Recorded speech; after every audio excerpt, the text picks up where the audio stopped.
وروسته راجیب شو ځکه چې دا د خپرونې ټول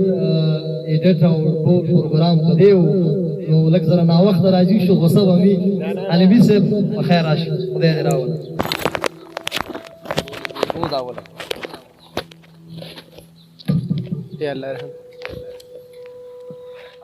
خواږه دی اورو حلیمي صاحب مهرباني څو بیتونه وایم او هغې نه وروسته بیا غزل وایم ارشاد نوره نړۍ د پرمختګ په آخري حد کې ده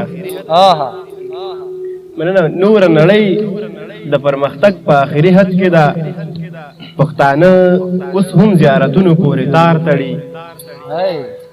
نوره نړۍ د پرمختګ په آخري حد کې ده پښتانه اوس هم زیارتونو پورې تار تړي دا خو مې ستا د خیر خوښۍ په پال نیولې که نه نن سبا څوک خپلو لاسونو پورې تار تړي ډېر مننه نور نړۍ د پرمختګ په آخري حد کې ده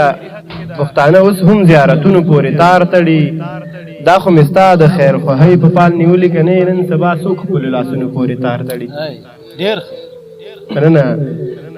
غزل دی چې زړه ته د صبر کې وتو پته ونه لګېده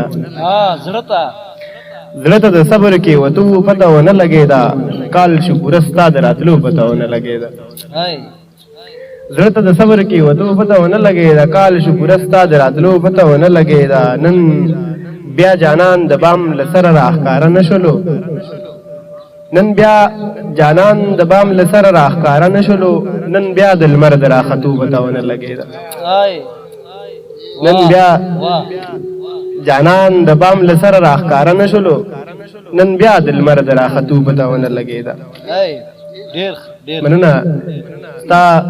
د بنګړي د ماتېدو په تور پنځه بندي شول ستا د بنګړي د ماتېدو په تور پنځه بندي شول زموږ د زړه د ماتېدو پته ونه لګېده ډېره مننه ستا د بنګړي د ماتېدو په تور پنځه بندي شول زموږ د زړه د ماتېدو پته ونه لګېده په زیارتونو پورې نور تارونه نه تړمه د پیر بابا د کارنامو پته ونه لګېده ډېره مننه په زیارتونو پورې نور تارونه نه تړمه د پیر بابا د کارنامو پته ونه لګېده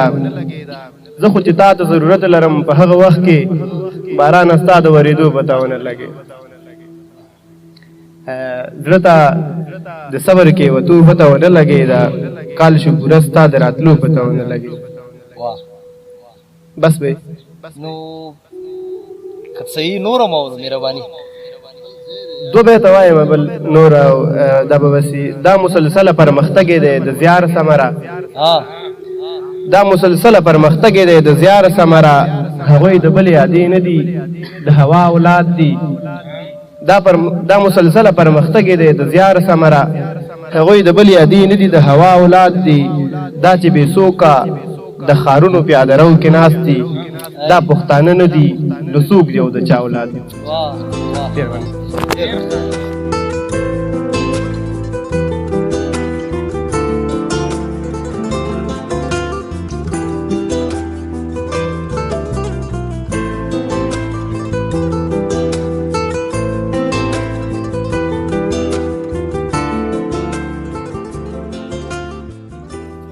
ته چې رانه لږ صحت خفه شولې